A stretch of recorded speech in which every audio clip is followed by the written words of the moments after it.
programa Advento e estamos com a história de Daniel. Você que está nos acompanhando, compartilhe. E hoje é o capítulo 4.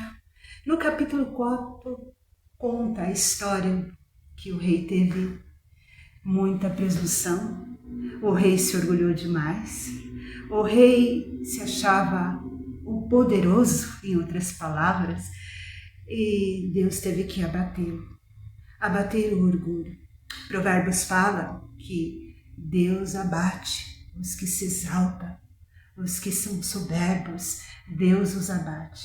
Não vou contar mais essa história, mas você vai ver agora no programa Advento o que aconteceu, como Daniel foi usado por Deus para divertir esse rei orgulhoso. Fique conosco, pois começa agora o nosso programa Advento. Olá, meus irmãos, um feliz sábado para cada um de vocês. Hoje eu fui incumbido de passar aqui um estudo resumido sobre Daniel, o capítulo 4, a loucura de Nabucodonosor. Convido os irmãos a fecharem os olhos para nós levantarmos uma prece ao nosso Senhor. Pai, pedimos nesse exato instante que o Teu Espírito Santo habite conosco. Habite comigo, que falarei, ó Deus, aos ouvintes que estão atrás dessa tela e também com cada um deles, ó Pai, para que compreendam a Tua palavra e extraiam o melhor e o máximo possível das lições contidas neste livro tão importante para nós no fim dos dias. Guarda-nos, ó Deus, justificando-nos pela fé e perdoando os nossos pecados em nome de Jesus. Amém. Vamos lá, meus queridos. Daniel, capítulo 4, a loucura de Nabucodonosor. Vamos fazer a leitura juntos? O rei Nabucodonosor, a todos os povos, nações e homens de todas as línguas que habitam em toda a terra, paz vos seja multiplicada. Pareceu-me bem fazer conhecidos os sinais e maravilhas que Deus, o Altíssimo, tem feito para comigo. Quão grandes são os seus sinais e quão poderosas as suas maravilhas. O seu reino é reino sempiterno e o seu domínio de geração em geração. Eu vou dar uma leve pausa aqui, porque o texto já inicia de uma maneira bem diferente dos outros capítulos. Os outros capítulos, se você analisar, você vai ver no ano 3º do reinado de Jeoaquim, rei de Judá, o capítulo 1. Capítulo 2, no 2º ano do reinado de Nabucodonosor. Capítulo 3, o rei Nabucodonosor fez uma imagem de ouro. Ou seja, sempre pareceu ser uma outra pessoa falando, né? A maioria claramente argumenta que foi Daniel que escreveu isso daqui, até porque há um instante onde Deus pede para Daniel encerrar a visão, lá no finalzinho do capítulo. Isso outra pessoa vai estar passando para vocês, mas vocês vão perceber que foi Daniel que provavelmente escreveu boa parte deste livro. Agora, o capítulo 4, ele já inicia de uma maneira diferente. Ele diz: o rei Nabucodonosor, a todos os povos, nações e homens de todas as línguas que habitam em toda a terra, paz vos seja multiplicada. E aí o verso 4, eu, Nabucodonosor, ou seja, quem será o autor do capítulo 4 do livro de Daniel? Muito provavelmente não, está bem claro, pode não ter sido ele que escreveu, mas ele que ditou, é Nabucodonosor o autor. Então, sendo o autor Nabucodonosor, já vamos analisar como sendo ele mesmo contando a sua experiência aqui. E já é uma experiência interessante, porque veja, já no verso 1 ele diz, paz vos seja multiplicada. No verso 2 ele diz, fazer conhecidos os sinais e maravilhas de Deus, o Deus de Daniel, o Criador. Vamos ver então a partir do verso 5 o que mais ele diz. Tive um sonho que me espantou, e quando estava no meu leito, os pensamentos e as visões da minha cabeça me turbaram. Por isso, expedi um decreto, pelo qual fossem introduzidos à minha presença todos os sábios da Babilônia, para que me fizessem saber a interpretação dos sonhos. Então, entraram os magos, os encantadores, os caldeus, os feiticeiros, e lhes contei o sonho, mas não me fizeram saber sua interpretação. Olha que loucura, né? Ele já começa o capítulo exaltando a Deus, falando dos sinais e maravilhas que Deus fez em prol do seu próprio povo. Mas o que eu quero que você entenda é, isso daqui que ele escreveu, será que ocorreu antes da história toda? né? Toda a história que nós vamos completar aqui, a leitura, talvez não dê tempo de ler tudo, mas eu vou apontar os versículos do qual eu estou afirmando e explicando. Ou será que ocorreu depois da escrita completa do capítulo 4? Bom, o que nos dá a entender é que ele vai estar contando a experiência completa do que ele passou. E nós vamos ver quanto tempo demorou essa experiência completa para que ao fim dela ele pudesse escrever o capítulo 4. Vamos lá. Por fim, se me apresentou Daniel. Veja, isso aqui é o que me deixa mais claro que ele escreveu após a experiência. Por quê? Poxa, quem exalta primeiro a Deus e depois diz que vai procurar os feiticeiros, como diz o verso 7, os magos, os encantadores, aqui a gente vê Nabucodonosor cometendo o mesmo erro lá atrás, o mesmo erro idêntico de quando ele teve o sonho da estátua. Lembre-se de Daniel capítulo 2? Ele faz a mesma coisa, ele pega toda essa turma e tenta, através do trabalho deles, encontrar respostas. Ele repete o processo, só que de novo, por fim, quem aparece? Daniel. Vamos ver o que aconteceu. Daniel, cujo nome é Beltesazar, segundo o nome do meu Deus. Segundo o nome do meu Deus, o Deus anterior dele. Já é diferente do Deus que ele cita no verso 2, né? E lhes contei o sonho, dizendo: Beltesazar, chefe dos magos, eu sei que há em ti o espírito dos deuses, não do Deus Altíssimo. Olha a cabeça de Nabucodonosor. E nenhum mistério te é difícil. Eis as visões do sonho que eu tive. Dize-me a tua interpretação. Então, como foi esse sonho de Nabucodonosor a partir do verso 10? Eu estava olhando e vi uma árvore no meio da terra, cuja altura era grande. Crescia a árvore e se tornava forte, de maneira que a sua altura chegava até ao céu, e era vista até os confins da terra. A sua folhagem era formosa e o seu fruto abundante, e havia nela sustento para todos debaixo dela. Os animais do campo achavam sombra, as aves do céu faziam morada nos seus ramos, e todos os seres viventes se mantinham dela, se alimentavam dela, se sustentavam dela. No meu sonho, quando eu estava no meu leito, eu vi também um vigilante, um santo que descia do céu, clamando fortemente e dizendo: derribai a árvore, cortai-lhe os ramos, derriçai-lhe as folhas, espalhai o seu fruto, afugentem-se os animais debaixo dela e as aves dos seus ramos. Mas a cepa, com as raízes, deixai-a na terra, atada com cadeias de ferro e de bronze na erva do campo. Seja ela molhada do orvalho do céu, e a sua porção seja como os animais, e a erva da terra. Mude-se-lhe o coração, para que não seja mais coração de homem, e lhe seja dado coração de animal, e passem sobre ela 7 tempos. Esta sentença é por decreto dos vigilantes, e esta ordem por mandado dos santos, a fim de que conheçam os viventes que o Altíssimo tem dado domínio sobre os reinos dos homens, sobre o reino dos homens, e o dá a quem quer, e até ao mais humilde dos homens constitui sobre eles. Isto vi eu, rei Nabucodonosor, em sonhos. Tu, pois, ó Beltesazar, dize a interpretação, porquanto todos os sábios do meu reino não me puderam fazer saber a interpretação, mas tu podes, porque há em ti o espírito dos deuses santos. Então, Daniel, cujo nome era Beltesazar, esteve atônito por algum tempo, e os seus pensamentos o turbavam. O motivo é, ele já havia recebido a interpretação, mas custava ter que afirmar ela para o rei. Então falou ao rei Beltesazar: não te perturbe o sonho, nem a sua interpretação. Isso disse o rei a Beltesazar. Respondeu ele então: Senhor meu, o sonho seja contra os que têm ódio, e a sua interpretação para os teus inimigos. Você vê que ele estava bem preocupado. A árvore que viste, que cresceu e se tornou forte, cuja altura chegou até ao céu, e que foi vista por toda a terra, cuja folhagem era formosa, o seu fruto abundante, que era sustento para todos, no qual os animais ficavam embaixo dessa sombra, e haviam aves dos céus nesses ramos, és tu, ó rei.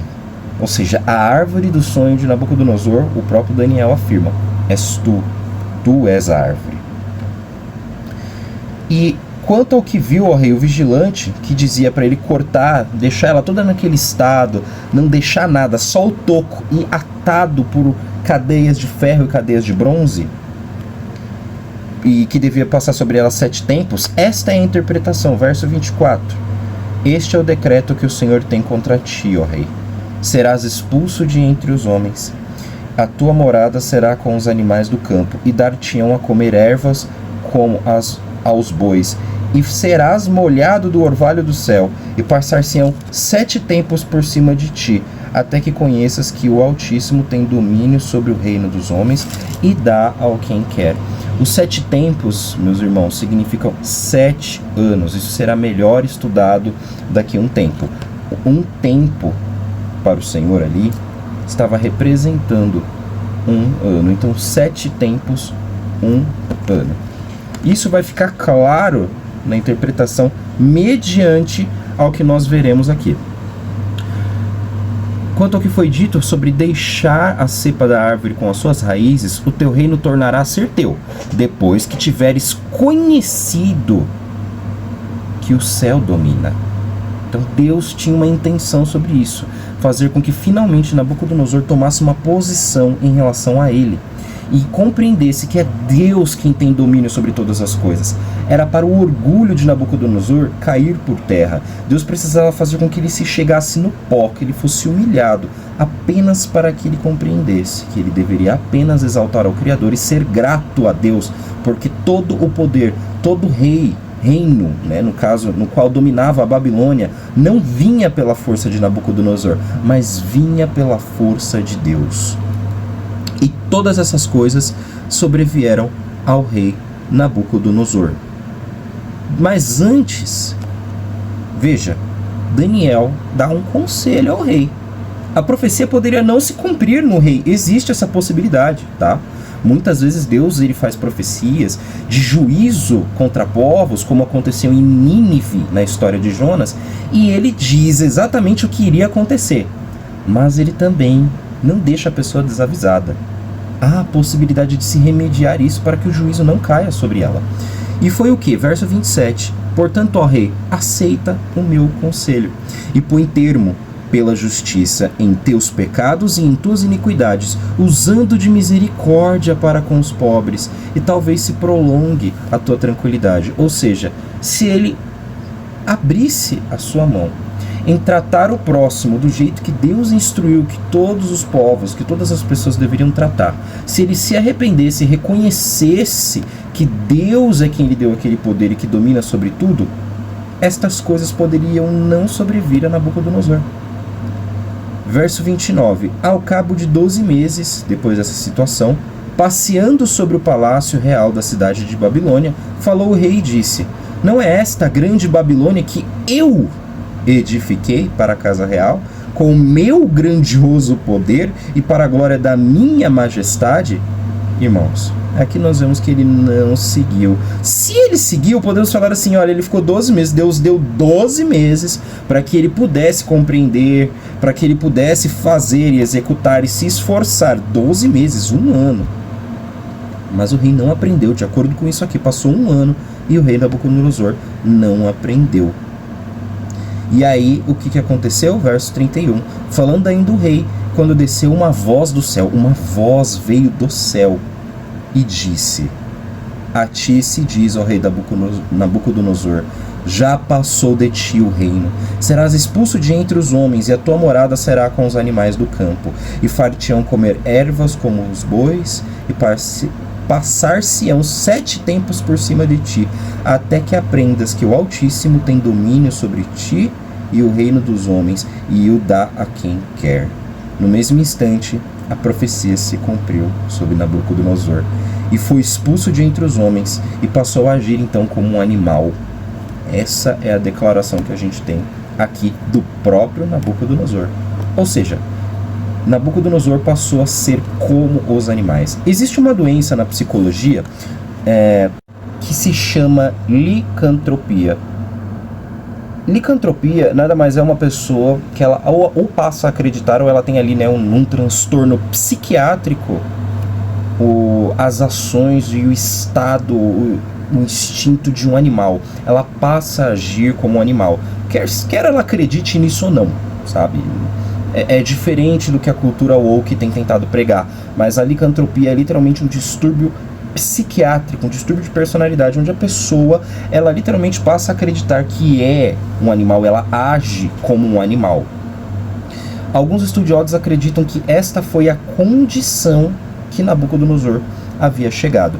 Se é exatamente desse jeito, se foi um transtorno psiquiátrico que de repente deu nele, nós não temos certeza. Nós sabemos que ele agiu conforme essa patologia, mas também entendemos que foi Deus quem enviou. Não era um transtorno no qual ele nasceu e ele adquiriu. Deus a enviou como juízo. Então, no versículo 33 do capítulo 4 de Daniel, no mesmo instante que se cumpriu isso, disse até que cresceram os cabelos dele como as penas de uma águia, e as suas unhas como as das aves. E ele passou a comer erva do campo, e as suas costas, que também estavam peludas, passaram a ficar molhadas do orvalho no dia a dia. Porém, ao fim daqueles dias, eu, Nabucodonosor, levantei os olhos ao céu. Tornou-me a vir o entendimento, e eu bendisse o Altíssimo e o louvei, e glorifiquei ao que vive para sempre, cujo domínio é sempre eterno, e cujo reino é de geração em geração. Ou seja, passou os 7 anos da loucura de Nabucodonosor,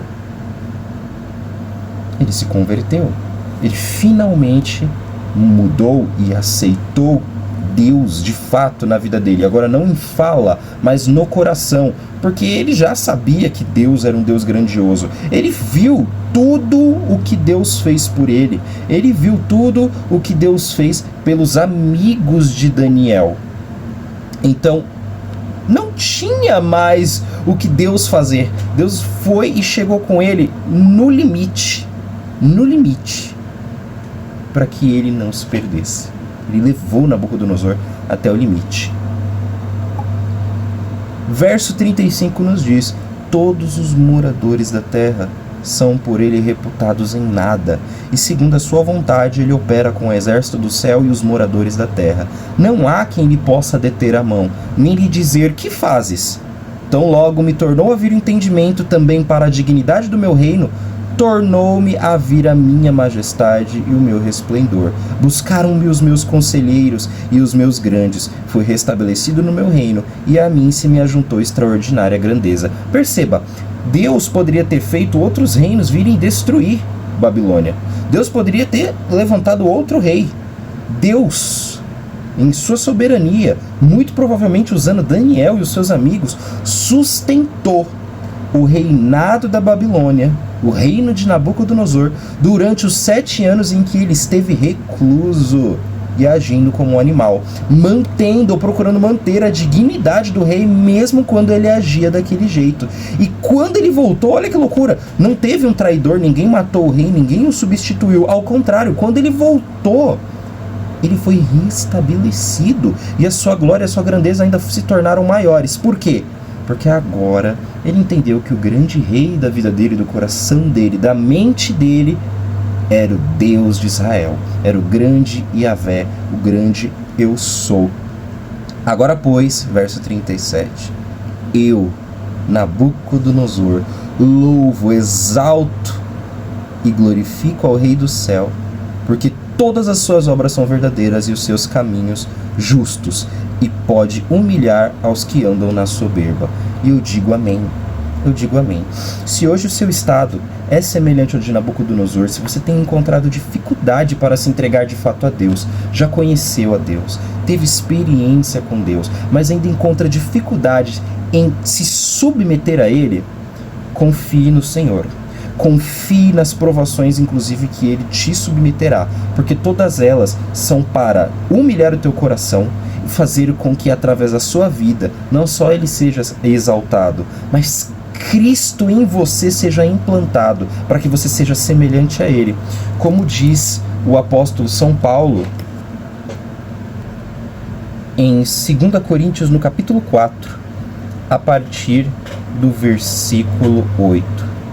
Está escrito: em tudo somos atribulados, porém não angustiados, perplexos, porém não desanimados, perseguidos, porém não desamparados, abatidos, porém não destruídos, levando sempre no corpo o morrer de Jesus, para que também a sua vida se manifeste em nosso corpo.